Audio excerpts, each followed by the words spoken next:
Látọ̀ di ìjọba dẹ̀ bẹ̀ sí jónílá ní palace pẹ̀lú ìyàwó ẹ̀ pẹ̀lú orin Haúsá. Ṣẹ́rí pé wà láti dé ó ti wọlé Yorùbá báyìí.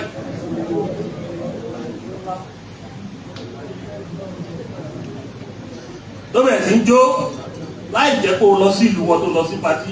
Ó wá ní kó play orin ìlú ẹ̀. Wọ́n wá ń jó ní palace, wọ́n wá ń rí kọ́ tó bá tẹ̀ ṣe pamọ́ tó tẹ̀ ṣe ń da. Signal wo ló ń sẹ́ẹ̀ sílẹ̀ Yorùbá?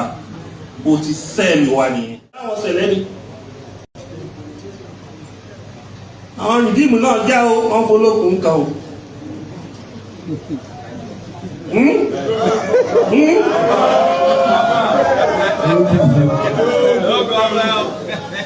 Wọ́n tọ́jú ẹ̀ o, ẹ̀rí pé wọ́n lówó lọ́wọ́ kan, wọ́n ń dọ́gbọ́n o. Ẹni tó bá fẹ́ yáwó, ìjọba ní ẹ̀yáwó fún kó bẹ̀rẹ̀ small scale business. Ní London fún iṣẹ́ yẹn, tó bá lọ́pọlọ, tó bá lọ́kùn bí ìsọ̀rọ̀ wọn yẹ ẹ lówó. Wọ́n lè yẹ ní £200,000 wá bẹ̀rẹ̀ business, wọ́n náà di olórí àmà àgbàyàn síṣẹ́. I was in Thailand, mo kàn rán àwọn ọmọ obìnrin tó ń tábà fẹ́ ṣe conference, mọ́tò ńláńlá ní wọ́n gùn, wọ́n dẹ̀ ń bá wa ń sọ̀rọ̀. Business $1 million, $2 million, wọ́n á bèèrè lọ́wọ́ ọsọ jí bó làwọn obìnrin yìí tí ń rówó àtàwọn evaluation, wọ́n ní ìjọba ló ń fún ọ̀nà fún business. China, wọ́n pè owó fún ọmọ ẹ lọ sí gbogbo àgbáyé ẹ lọ ìbẹ́ẹ̀ tó gbé owó lé wọn lọ́wọ́ ni. China ti fẹ́ ra gbogbo àgbáyé tán torí pé wọ́n rí ti àwọn ọmọ ìlú wọn rò. Ṣì ń ṣe Nàìjíríà táwà ní igbó ọ̀dájú, igbó ọ̀dájú lókè, igbó ọ̀dájú nísàlẹ̀. Ìnira yìí pọ̀ o, ìnira yìí pọ̀ o. Àwọn ipò ọ̀pù tó lówó lọ́wọ́ níbo ni wọ́n ń gbé. Wọ́n gbúdọ̀ gbé lábùjá owó yẹn á dínkù. Wọ́n gbúdọ̀ bàbá Davido ń kọ́. Davido tó jẹ́ ipò ọ̀pù ń kọ́. Wíṣkì kan tó wá wá ṣètò sí Nàìjíríà ẹ̀kọ́ ló kí ló gbé. Wàsíù ń kọ́. Nípa ìsà tó kú bọ́ ló ń gbé. Ọ̀lẹ́tì bọ́ ló ń gbé. Àyùbá bọ́ ló ń gbé. Fàtúmà bọ́ ló ń gbé. Òṣùpá bọ́ ló ń gbé. Àwọn ìràwọ̀. Ààrẹ Ọ̀nà Kakanfò ń gbọ́. Ààrẹ Ọ̀nà Kakanfò ń gbọ́. Kí gbogbo ẹ̀yin olólùfẹ́ àpàdà sórí ìkànnì Yorùbá Space TV níbi tá a ti máa ń mọ àwọn ètò àti ìròyìn wá fún yín lólókọ̀ ọ̀dùn kan gbogbo tó ń ṣẹlẹ̀ káàkiri Nàìjíríà pàápàá nílẹ̀ Yorùbá ti wa. Ẹ wo tó bá jẹ́ ìgbà àkọ́kọ́ tí yín rè lórí ìkànnì yìí ẹ bá wa subscribe ẹ sì má gbàgbé láti tẹ bọ́tìn kékeré tó dàbí àgbo yẹn tí yóò máa ta yín lóko nínú ìgbà tá a bá ti mú fídíò tuntun wá síta. Ẹ wo èyí tá a tún fún wa fún yín lónìí àrà ọ̀tọ̀ ni ó yá ẹ wá lọ bó ṣe ń lọ ẹnì tó níbẹ̀. Mo dúpẹ́ lọ́wọ́ Ọlọ́run, mo dúpẹ́ lọ́wọ́ gbogbo ẹ̀yin ọmọ ẹgbẹ́ mi àtẹ̀yin olórí o. Lẹ́yìn jẹ́ kó rẹ̀yìn jẹ́ kó sún iṣẹ́ lẹ̀ ń ṣe fún ilẹ̀ Yorùbá báyìí o. Iṣẹ́ ńlá torí ìwọ tó o bá fún spirit lọ́wọ́ tiẹ̀ o lè gbádùn ìlú yẹn. O lè gbádùn ìlú yẹn. Ìyẹn náà fi ń bá àwọn ẹlẹ́sìn. Come have like the fanatics. Fanatics ó máa ń ba ìlú jẹ́ ní gbogbo ìlú tó jẹ́ fanatics ní àgbáyé lórí ẹ̀sìn ogun tó wà bẹ̀ wọ́n bẹ̀ báyìí. Ẹ lọ́wọ́ pọ̀ ní ẹ̀mí ìdárúkọ ẹ̀sìn tó kókó wọ́n bẹ̀. Tẹ́ pé fanatics ni wọ́n ogun ti wọ ọ̀pọ̀lọpọ̀ ìlú yẹn. Gbogbo àwọn tìlú tó dẹ̀ wà liberal lórí religion ogun wọ́n bẹ̀. Márí ẹlòmíì, bàbá mi á dẹ̀ máa bú ẹyin ẹlẹ́bọ kí ni èwo ní tiẹ̀. Ṣé tiẹ̀ tẹ́lẹ́bọ ṣe tiẹ̀ kájọ pàdé lọ́run náà? You can't judge human being life. Preach in another angle bọ́ba kan tó wá sọ̀rọ̀ ẹ̀dá fà. Àti bọ́ba tí ò wọ ìpè bí ní Ọ̀ṣun state. Ó kàn wá mẹ́sàrẹ̀ àwọn aráàlú mọ́ òde kọ́ṣọ̀nù ẹ̀.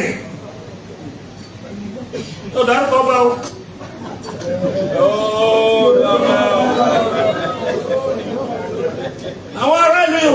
kọ́ṣọ́nù ẹ̀ pé wọ́n ń ṣe orí adé lẹ̀ níta gbangba. Àwọn aráàlú yẹn kọ́kọ́ ṣọ́nù ẹ̀, ọ̀tọ̀ lẹ́sìn ọ̀tọ̀ lọ́ba. Khalifa ló jókòó yìí, ibi tọ́lọ́ ọ̀run nìyẹn. Wòlíì Peter ló jókòó yìí, ibi tọ́lọ́ ọ̀run nìyẹn. Nínú mọ́ọ̀sì tiẹ̀ ọba ló jẹ́. Ìmáàmù nínú mọ́ọ̀sì tiẹ̀ ọba ló jẹ́. Òun ló máa wà ní the last high table, ọba jókòó sí kọ́sùn. Àwọn àlùfáà wájú pẹpẹ náà máa jókòó, ọba jókòó sí front row. Ibi táàfin tí wọ́n wà nìyẹn.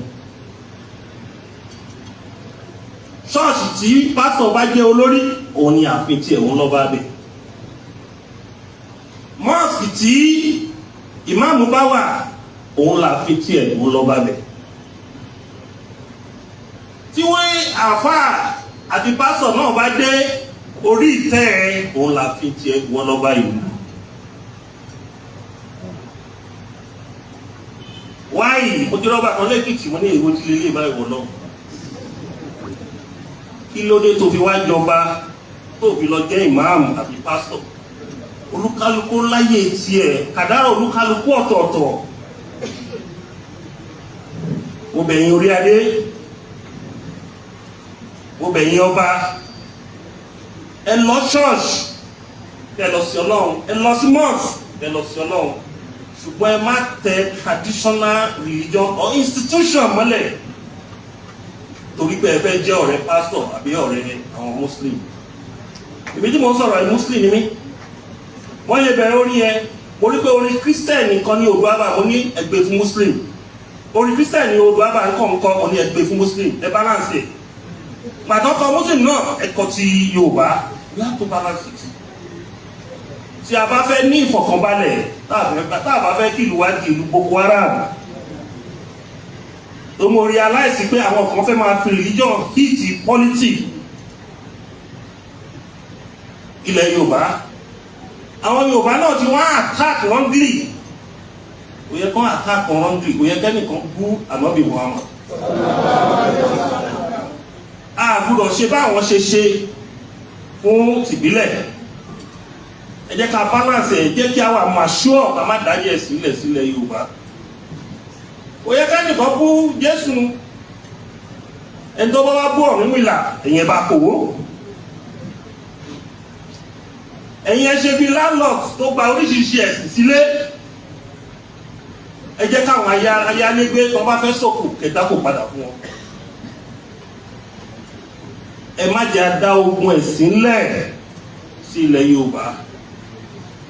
Tí àwọn alágbára àgbáyé bá fẹ́ dá ogun ẹ̀sìn sílẹ̀, wọ́n máa ń fọ́ọ̀dù àwọn àníkọ́ wá jà jihad war, irọ́ ni ó wà political o. Or solid mirror wà ń bẹ̀, wọ́n wá fi jihad war, wọ́n fi tẹ́wọ́. Solid mirror tó wà ní Borno state, ó lè sọ gbogbo Nàìjíríà di 3 country, wọ́n develop di 3 country lọ ní Europe. Wọ́n pè ní California, the most expensive solid mirror in the whole world. America nìkan ló ní, òun náà fi sọ̀rọ̀ yẹn ní California. But solid mirror yẹn làwọn òyìnbó rí. Wọ́n wá dá ogun lẹ̀, àwọn èèyàn wá ń bára wọn jagun, wọ́n dẹ̀ wá kìíní ẹ̀wọ̀n kó lọ. The same thing happened in Niger. Another solid mirror wà ní Niger. Wọ́n dẹ̀ jẹ́ kíjọba ọlọ́dún bẹ́ẹ̀ wọ́n kó lọ. Káwọn ètò wọn jà díẹ̀ fúnra wọn. Ènìyàn dúdú pẹ̀lú ìwà dúdú, ìjọ ọ̀la máa bọ́ lóko ẹrú. Ẹnìkan wá akáká ó ti báyàwó rẹ̀ sùn lánàá, ó pè rẹ̀ láàfà ó dẹ̀ pè rẹ̀ ní ìmáàmù. Èmi ìbabaláwo ó ìbáyàwó rẹ̀ sùn. Ta ló mẹni tó máa là?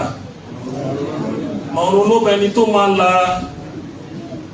So mo bẹ̀yìn gẹ́gẹ́ bí Ààrẹ Ọ̀nà Kakanfò ilẹ̀ Yorùbá ẹgbẹ́ agagẹ́ yọba. Gbogbo ẹ̀sìn lọ́ba ń ṣe. tó di ọba dẹ̀bẹ̀ sí jónílá ní palace pẹ̀lú ìyàwó ẹ̀ pẹ̀lú orin haúsá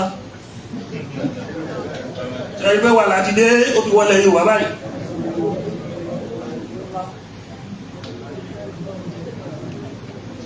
tó bẹ̀rẹ̀ sí ń jó láì jẹ́ kó lọ sí ìlú wọn tó lọ sí pátí ó wá ní kó play orin ìlú ẹ̀ wọ́n wá ń jó ní palace wọ́n á rí kọ́ tó bá tẹ̀ ṣe pamọ́ tó tẹ̀ ṣe ń da signal wọn ló ń sẹ́ẹ̀lì sílẹ̀ Yorùbá ó ti sẹ́ẹ̀lì wa nìyẹn. so mo bẹ̀ yín o ẹ jẹ́ ká túlẹ̀ Yorùbá ṣe o. àwọn ẹlẹ́sìn míì wọ́n á ní kò sí nǹkan tó jẹ́ vision ara ìbọ̀dì tó wọlé Yorùbá nìyẹn o. wọ́n á máa gbọ́ àwọn church tó ń sọ vision tó sọ vision wọ́n á ní wọ́n á sọ vision pé olóòṣà ni wọ́n. ìwọ tó o bá ní vision tó o bá gbọ́ vision o ò lè ní vision. ẹni tó o bá sọ fún ẹ pé wàá di doctor lọ́jọ́ iwájú láti kékeré o ò lè ní vision pé medicine ló máa lọ read in school. ẹni tó o bá sọ fún pé ó máa di governor lọ́jọ́ ọ̀la kò ní lọ join politics kò lọ contest as governor. Vision comes first in life. Our metamorphose determination is see vision. From that vision, you now have an ambition. Any human being tí ó bá dẹ̀ ní ambition láyé yìí ẹ̀rù ni òkú ní ayé. O lè ní ambition kó fẹ́ jọba ìlú ẹ. O lè ní ambition kó fẹ́ joyè ìlú ẹ. O lè ní ambition lọ lórí political position. O lè ní ambition kó fẹ́ di MD company. O lè ní ambition kó fẹ́ di real estate lọ́jọ́ iwájú. O gbọ́dọ̀ jí láàárọ̀ pé kí ni mo fẹ́ dà lọ́jọ́ ọ̀la. If you are not having that thinking, you are empty human beings. Kí ló dẹ̀ máa bẹ̀rẹ̀? Vision ni. Vision kì í ṣe pé tó bá sọ vision fún ẹ ní ọ̀dọ̀ àfáà tó tẹ̀yẹ pé. Iye tó bá sọ vision fún ẹ lọ́dọ̀ babaláwo tó dáfá nìkan. Ìṣe tó bá sí àwọn pásọ̀ bá sọ vision fún ẹ pé wọ́n rí nìkan èèyàn máa lálàá vision yẹn. Dream wọ́n á sọ fún ẹ lójú oorun pé nǹkan báyìí ló máa ṣe lọ́jọ́ iwájú. Let me tell you one thing about what happened on my own side. Mo fi change if you like. Fìlà abẹ́tí ajá ni mo máa ń dé tẹ́lẹ̀. Ó kàn di ọ̀sán gbọ́gbọ́n ní mo bá lálàá mo bá rí bàbá yẹn. Ó ní ṣe orí mi báyìí. Fìlà sọ́dìjà yìí fìlà gọ̀bì mo máa ń dé tẹ́lẹ̀. Ó kàn di ọ̀sán mo á rí bàbá yẹn pé ọmọ mi má dé fìlà gọ̀bì mọ́. Tí má ti dé fìlà gọ̀bì orí a máa fọ́ mi.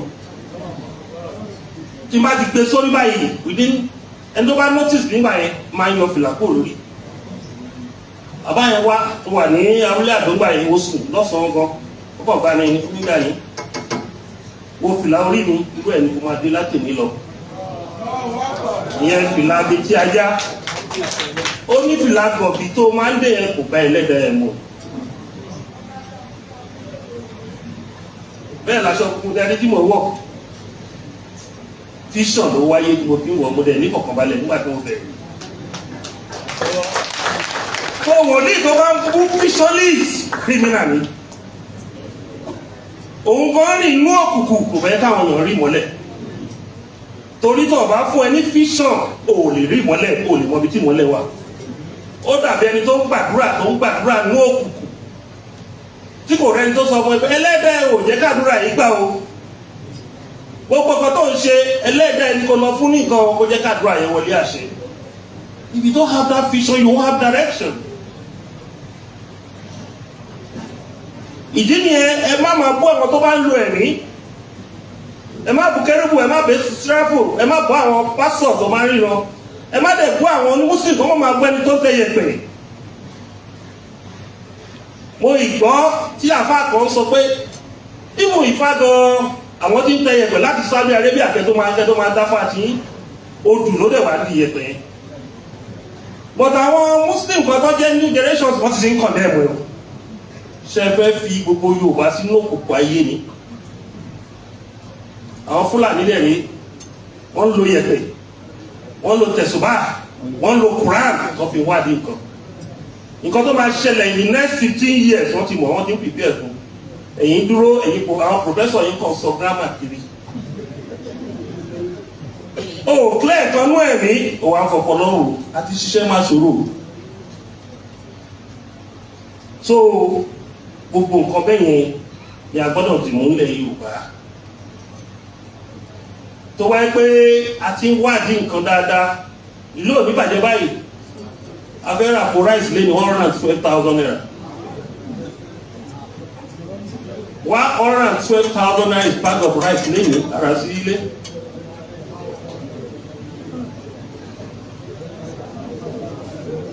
$112,000 naira. Gbogbo nǹkan ti sọ máa sọ láti bí 18 months ago. A lọ sí London, ọwọ́ wa ń gbọ̀n nígbà tá à ń ṣẹ́wó ní airport ni. Owó ta tó lọ́gọ́ ọ̀pọ̀ tí ìbáyé ta láwọn ọmọ ẹgbẹ́ dáadáa nílùú òyìnbó. OPU. Wọ́n dúró pé ọ̀gá ẹ má náwó yín kankan o. Àwọn ti gba apartment ẹ máa so àtàwọn tẹ bá wá ẹ má tẹ̀ lọ sóòtẹ̀ gbogbo oúnjẹ tẹ wọ́n máa jẹ àwọn ti rẹ́dí o mọ́tò tó máa gbé airport àwọn ti rẹ́dí o nígbà tí mo dẹ̀ ń ṣe wàhálà OPU yìí àwọn kan fún mi ní ọ́fíìsì o òun ló wá doyin ló di òun dà tó wà bí.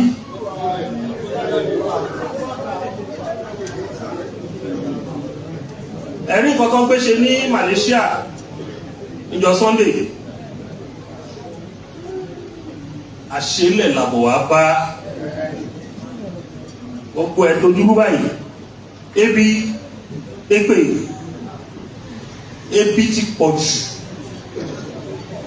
kò sí 3 square mi mọ́ tó bá rí wọ́n jẹ́ kó dúpẹ́ lọ́wọ́ Ọlọ́run nígbà tí mo lọ sí London lóbìnrin kan bá mi sọ̀rọ̀ ní kiri kan mo ti wá you are living ìyẹn wá láti US you are living on your comfort zone madam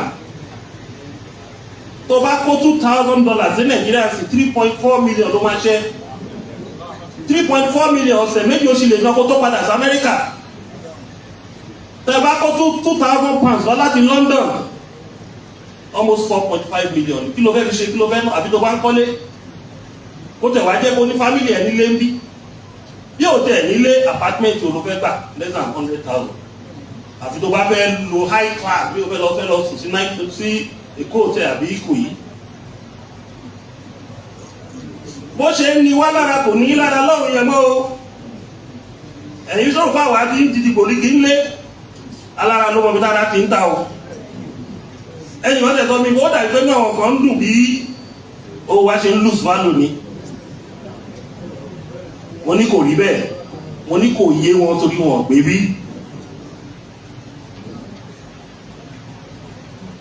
a gbọ́dọ̀ múra sáàdúrà ẹni tí ò bá ṣáà níjọba tí ò bá lẹ́nu ìjọba á súnmọ́ lọ́run á súnmọ́ rúmọlẹ̀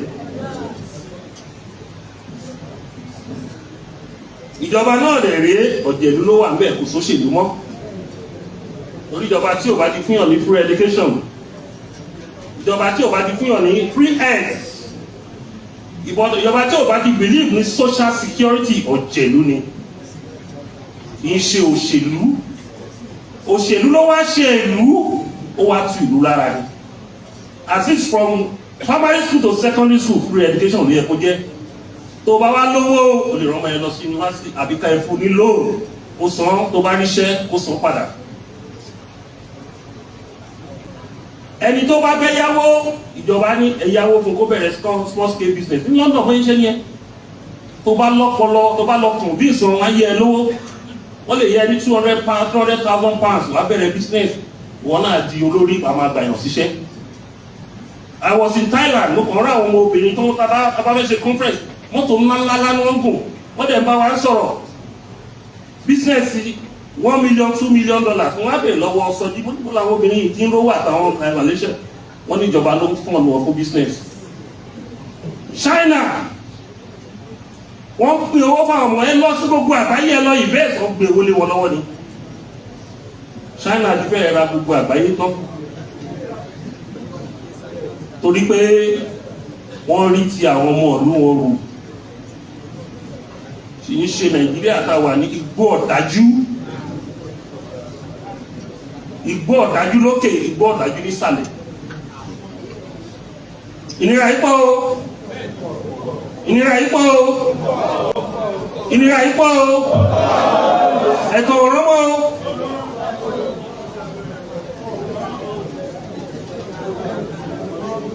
NNPC ò tẹ̀ mọ̀kọ́ tó sọ mọ́, wọ́n mọ̀kọ́ tó sọ mọ́. 980 lẹ́kọ̀ọ́, 130 l'Abuja, almost 1001 ní north. Ṣé kìí ṣe ìlú kan lájọ wà ní? 980 lẹ́kọ̀ọ́ ń bí àárà ní 1300. Irú irọ́ parọ́ fúnra wo ni ẹ? Nígbà tí Dangote ṣe refinery ẹ wò pé tó bá bẹ̀rẹ̀ tí at least 50% of local consumers are produced. Epo yẹn ti lọlẹ̀, wọ́n ti dàrú mọ́ra wọn lọ́wọ́, oríṣiríṣi òyìnbó là ń gbọ́. Port Harcourt refinery wọ́n ti parí ẹ̀ láti June, wọ́n jẹ́ kó bẹ̀rẹ̀ ẹ̀ṣẹ́. Aláì kàlùtàláì, Ọlọ́run á gbà wá lọ́wọ́ àwọn tó fi àjẹ wá.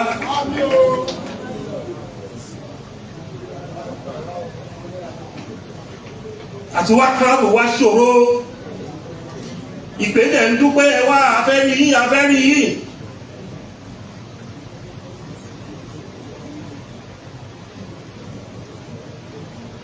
Gbogbo kan wá stagnant ní last week, ń sì gbogbo network báńkì dàrú, àlè rògbà kan di dọjọ́ mẹ́rin.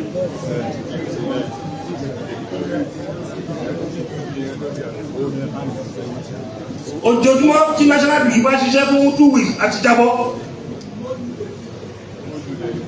Ọlọ́run ọba Elédùmarè rẹ̀ àgbà wá o, Elédùmarè àgbà wá o. Àwọn kọ́kọ́ máa jáde nínú olókun yìí, ó dẹ̀ máa mú progress wá fún olókun festival foundation, tó yẹ pé a máa unveil ẹ̀ tó bá yá, because ọdún tẹ́yàn bá ṣe fún period of 22 years ó yẹ kó wà upgraded, so lágbára Ọlọ́run á fún wa ṣe. Èyí wọ́n á fẹ́ sọ bóyá àwọn olórí yóò sọ fún yín dáadáa ní olókun yìí, a fẹ́ lè mọ́ emphasis to spiritual gain.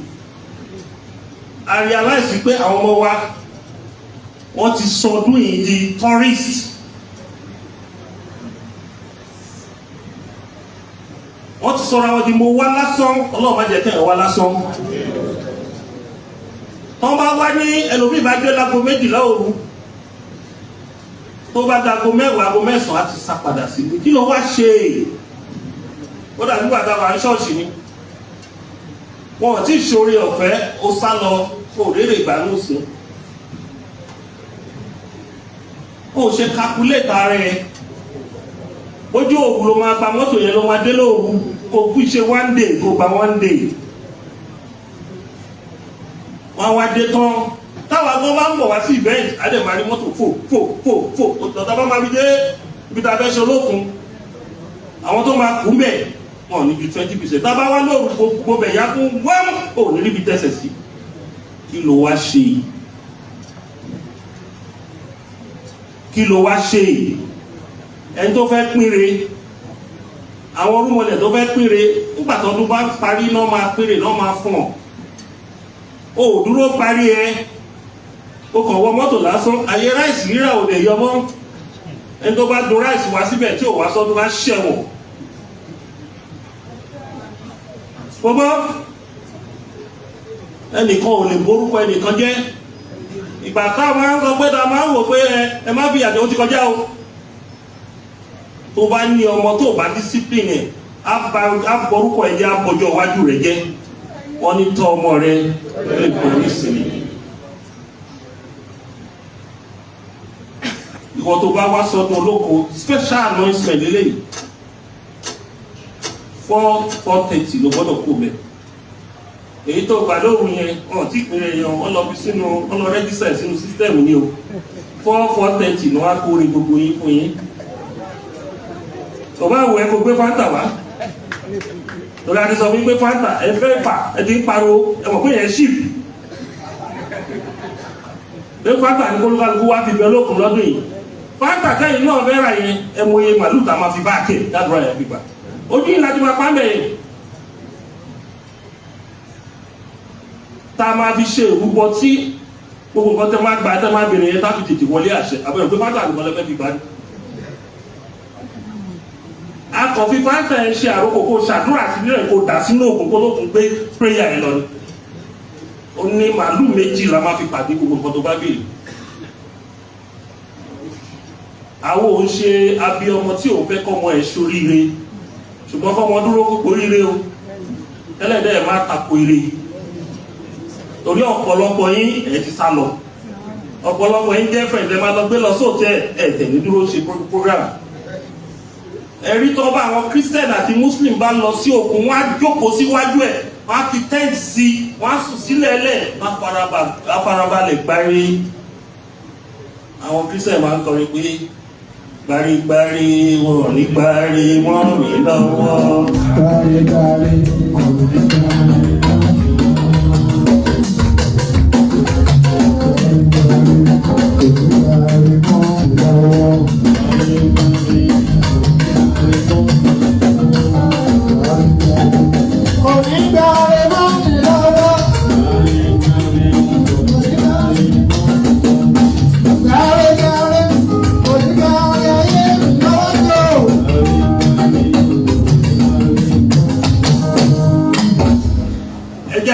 Ológun festival pé kì í ṣe pé a fẹ́ lọ promote caution nìkan we are going for spiritual retreats. A lot of it ló ti lọ lábẹ́lẹ̀ kẹ́ tó débẹ̀ o. Táwa ti ń ṣe bọ̀ láti mú ọtẹ̀ ti ń ṣe bọ̀ láti 3 weeks ago. Ó yẹ ká máa ṣe ìgbà kí gbogbo mọ́tò block gbogbo Ìkẹjà ni ẹ̀ láwọn Osele ni. Àwọn Redeemu náà já o wọ́n polókun kan o.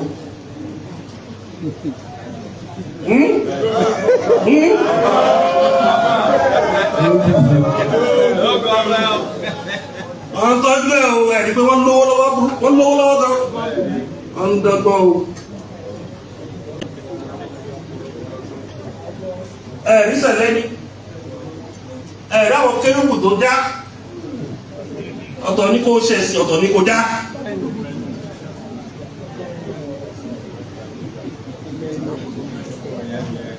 Ẹ̀yàn ọba ṣẹ̀sìn tí ò bá já kàn máa ṣẹ̀sìn ní Ọlọ́run má jẹ́ kó dẹni ẹ̀sìn bí ẹ̀sìn. Bẹ́ẹ̀ náà bá ń ṣẹ̀ṣẹ̀ṣe tí ò bá já Ọlọ́run má jẹ́ kó ṣẹ̀sìn níbi ìṣẹ̀ṣe.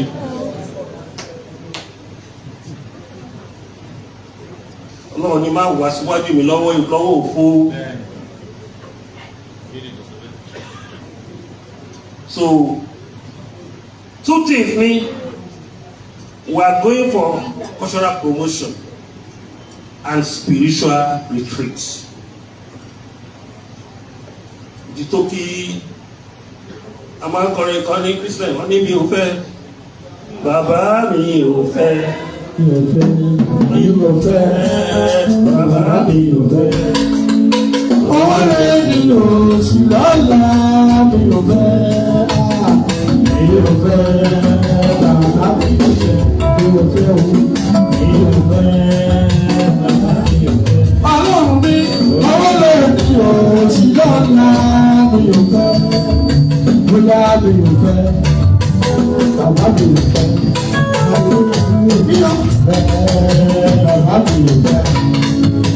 Ọ̀rẹ́ mi ò sí lọ́la mi ò fẹ́ Ọlọ́run mi ò fẹ́ bàbá mi ò fẹ́.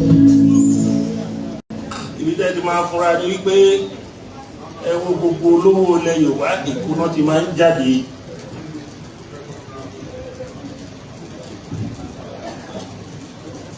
Ẹ̀rìn máfẹ́ ọ̀rìn májẹ́mirógùn ìkólówà Dàrúsà ìkólówà àwọn the richest people in Yoruba land even in Nigeria ìkóná ń gbé.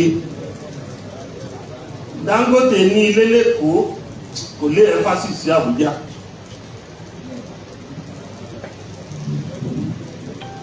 Adénúgà ń kọ́ ìkóló ń gbé.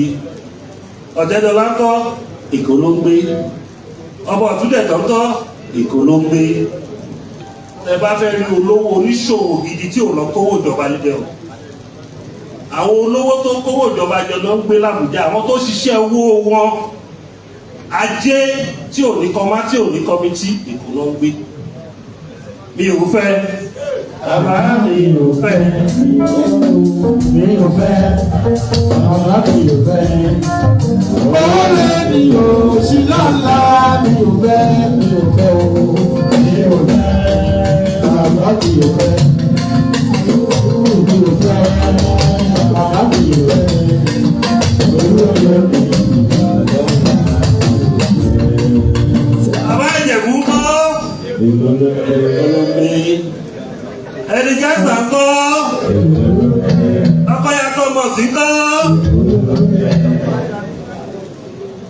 ilẹ̀ tó wọ́n jù Nàìjíríà kọ́ Banana Island lẹ́kìtì ní Ìkòyí kọ́ ẹni mi ò fẹ́ bàbá mi ò fẹ́ mi ò fẹ́ bàbá mi ò fẹ́ olóyè mi ò sí lọ́la.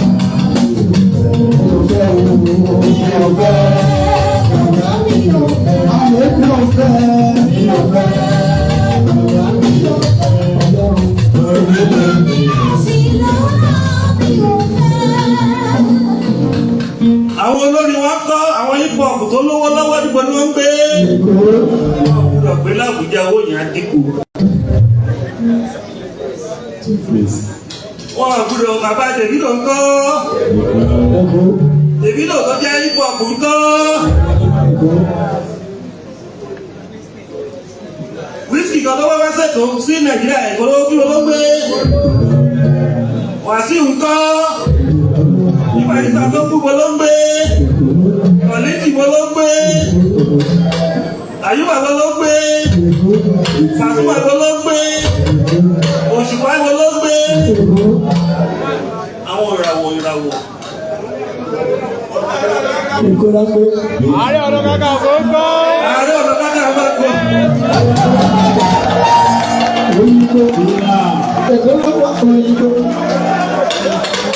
Àwọn mídíà ọ̀sán lágbára ń kọ́ ẹ̀kọ́ lọ́wọ́.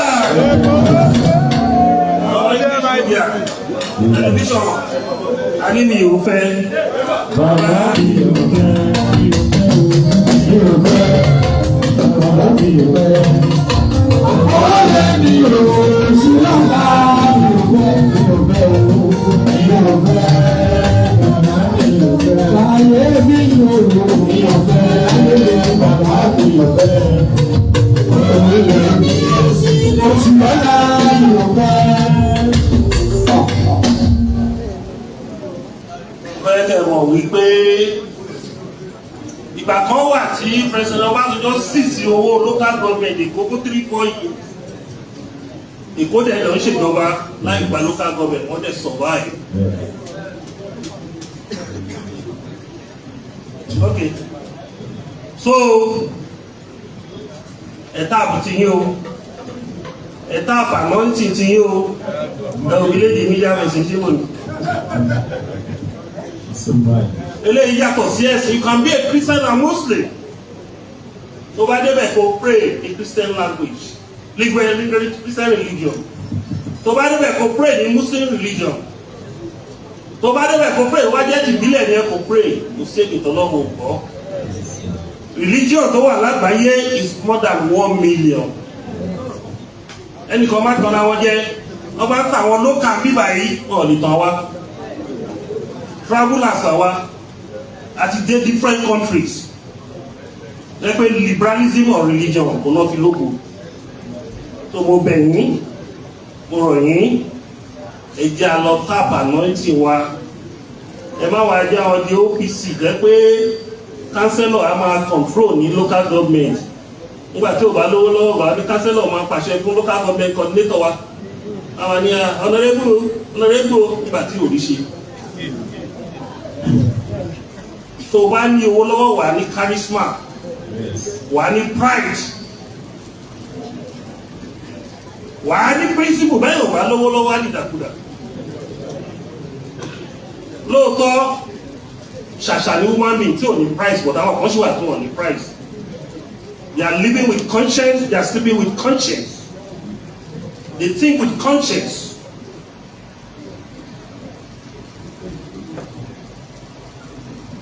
They are living on integrity. Bí o bá ní 50,000 lọ́wọ́ kò ní wọ ẹni tó ní 50 billion.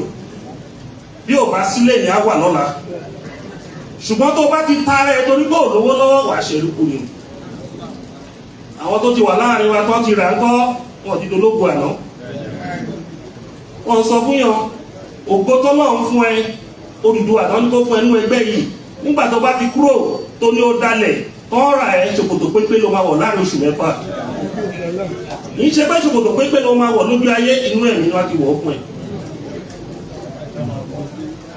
Ṣòkòtò kò bẹ́gbẹ́ mu wọ́n náà pè é. Wọ́n á yọ lẹ̀kẹ̀ oyè kúrò lọ́rùn ẹ nínú ẹlẹ́dàá ẹ̀. Àwa wọ ṣòkòtò péńpé. Wọ́n sọ pé kó má lọ gba 30 million 40 million nù wọ̀n. Orúkọ yẹn kó bá tọ́ bẹ̀rẹ̀ a máa lo bí díẹ̀ a máa hápọ̀ a máa kú kàdé adára kú kàdé àtọ̀ àwọn ẹ̀jẹ̀ ṣàfilẹ̀. Ẹ ṣàfilẹ̀ 6 months ẹ máa wòran. A ní láti ṣe gbà ní láti sàsí. Ìdájọ́ Oòduà, ìdájọ́ alálẹ̀, ìdájọ́ Ọlọ́run àbá.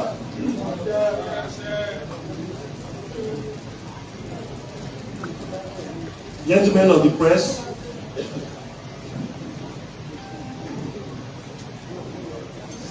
let me just analyze what I have seen for the period of 1 hour. Abi?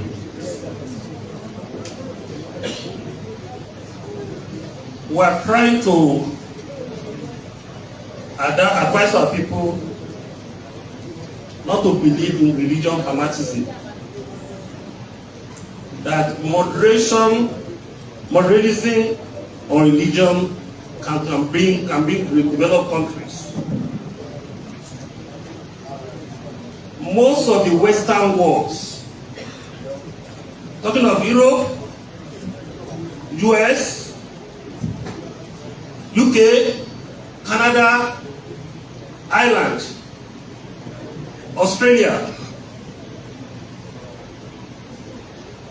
95 to 97% of them, they believe on religion liberalism. They were so liberal about religion. And that's why you see them building technology, having cohesion in their country, having orderliness, progressing on the economy, building a prosperous nation. And we are trying to inform our people that stop attacking religion organizations that believe in fission. If you don't have the opportunity to receive vision from the mind of God or a priest, you can't have vision. And if you don't have vision, you can't have an ambition. Having something in mind in future, they want to be on the basis of ambition. Even coupled with your children, in our traditional setting, and even Osele, before the naming ceremony or the period of naming ceremony, there will be a prediction what the child they want to name, what it will be in future. His profession, the kind of woman he will marry, the kind of man he will marry.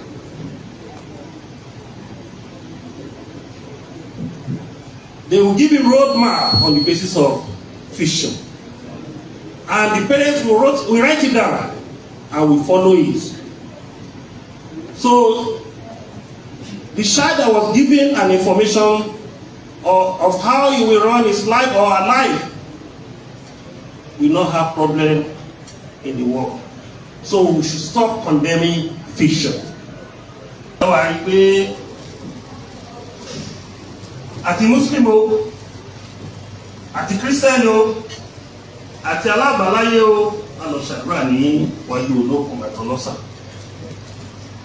Àwọn àfáà tó mòye wọ́n lọ ní alúwà wájú olókun.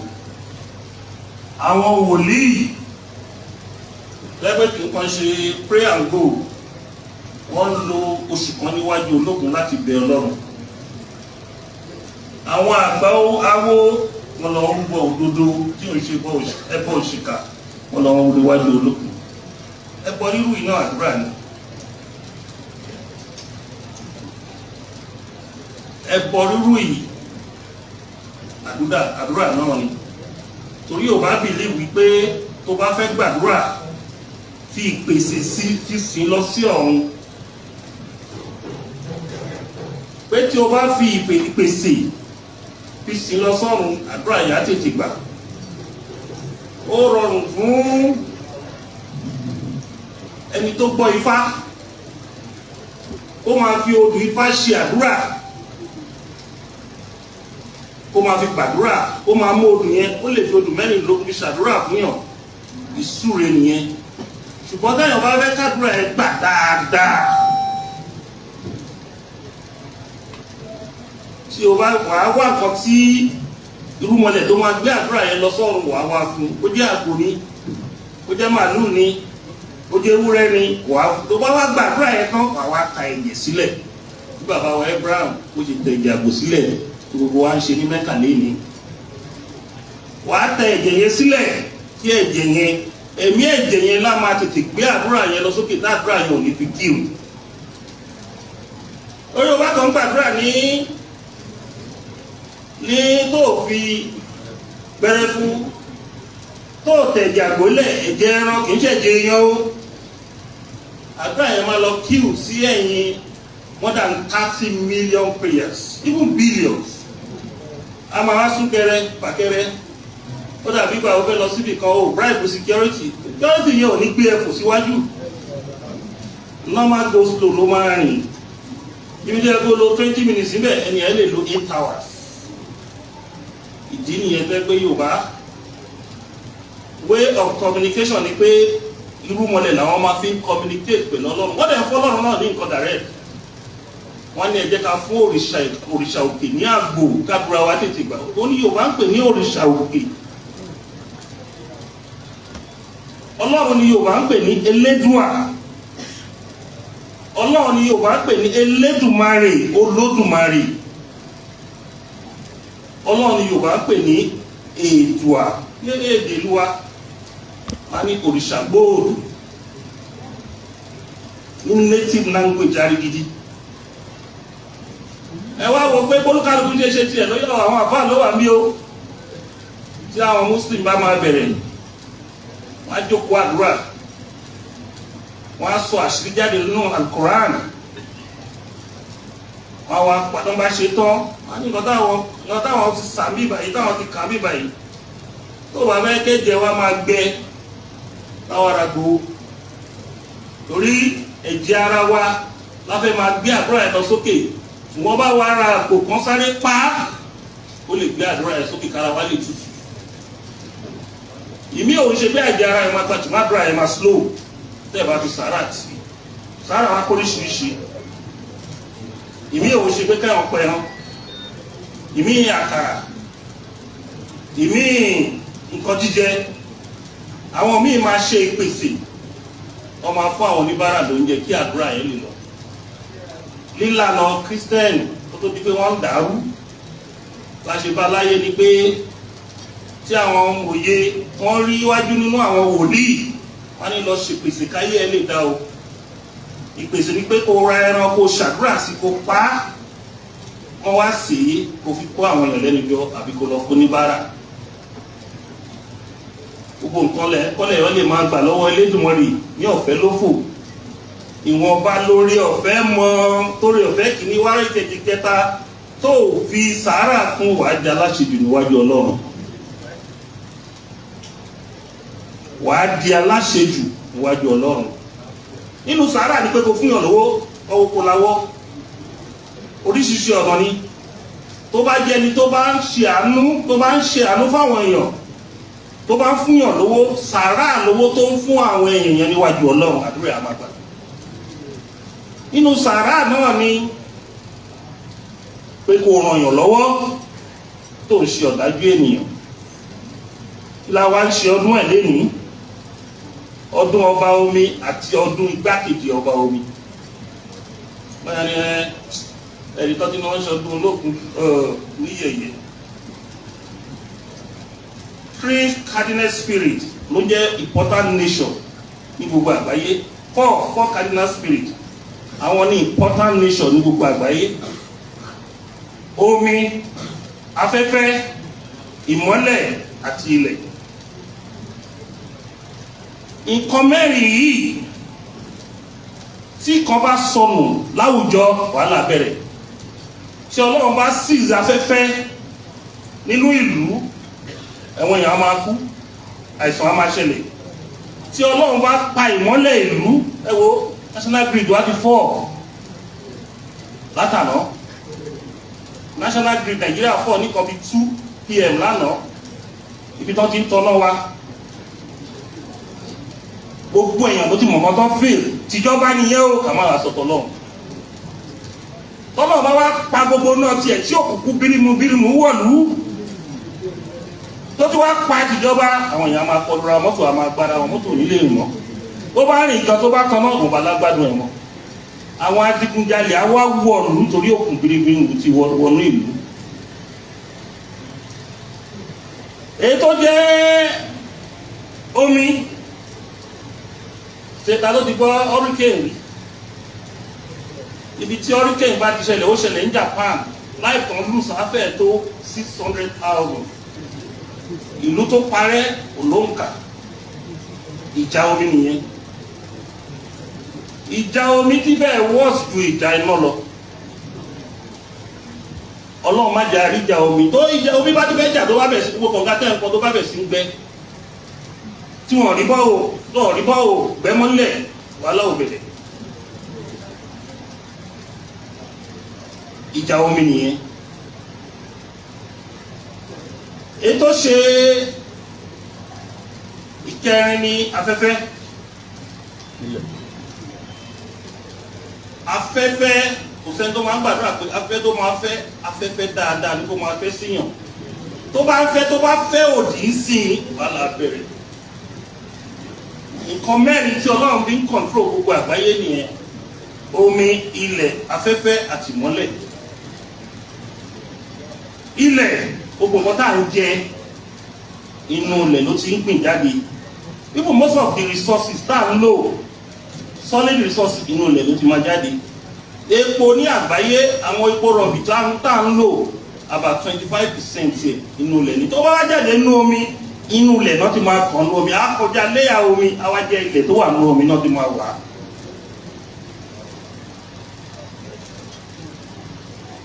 Àwọn tó wá jẹ́ amòye, nígbà yé ìwáṣẹ̀, gbogbo nǹkan tó lọ́wọ́ fi ta wá lọ́rẹ yìí, wọ́n máa ń ṣọdún fún wọn. Lẹ́ẹ̀kan lọ́dún wọn máa ń gẹ̀ wọ́n. Bẹ́ẹ̀ náà ni various spirits tí yóò máa ń pè ní rúmọlẹ̀. Bẹ́ẹ̀ ni various spirits tí àwọn Muslim máa ń pè ní àǹjọ̀nú, àbí tó ń pè ní ràwáníà. Ní ilẹ̀ Yorùbá àbí ilẹ̀ Adúláwọ̀, a máa ń ya ọjọ́ kan lẹ̀ fún ọ. Àgàgà ètò bá tẹ̀ lúkọ̀dọ́, ètò bá ń bẹ̀, ó jẹ́ ẹyọ kan, wọ́n fi pe orí gbogbo wọn. Wọ́n á ṣọdún ọjọ́ kan àbọ̀dún méjì fún ọ. Àbí wọ́n máa ń ṣọdún ọjọ́ méje fún ọ. Bí a fi dúpẹ́ pé ìlú ti wà, ìlú ti ṣẹ̀. Ọdún olókun, nígbà tí wọ́n ń ṣe lọ, lọ́wọ́ rí pé àwọn ìlú mi gan ń ṣe lágbàáyé. Àwa ti bẹ̀rẹ̀ tiwa láti 22 years ago. 2002 la bẹ̀rẹ̀, uninterrupted ọdún olókun. A dẹ̀ wá rí pé èrè táwọn bàbá wa rí nígbà yẹn nínú ọmọdé wa, àwa náà wá rí nígbà tá a bẹ̀rẹ̀. Ọ̀tápọ̀, àwa ń ṣiṣẹ́ ògo, inú ń bí àwọn ọ̀tá. Ibi táwa ń ṣiṣẹ́ ògo, táà ń gbàdúrà ká lè nílọsíwájú, tí lọsíwájú bá wá dé, ọ̀tá tó bá wá ṣiṣẹ́ ògo, inú a máa bí wọn. Ọ̀nà rẹ̀ sí, today is Tuesday, gbogbo alájókòó láti partake ní ọdún olókun. Ọ̀pọ̀lọpọ̀ fi ṣẹ́ ẹlẹ̀, ṣùgbọ́n nígbà tí èrè ẹ̀ bá dé, ọ̀tá bẹ̀ sí rọjú pé ní gbogbo ọ̀bọ̀ yìí ti wà. Báwọn lọ ṣe ń pe òun fún ọ̀bọ̀ yìí, ṣóhun nìkan ni. Nígbà tí èmi ń fi ara tèmi gbàwẹ̀, táwọn ọmọ ẹgbẹ́ mi fọ ara wọn gbàwẹ̀, náà ń ṣe nǹkan tó yẹ ká ṣe, tí promotion bá dé, ìwọ̀n àbí ẹni fẹ́ pé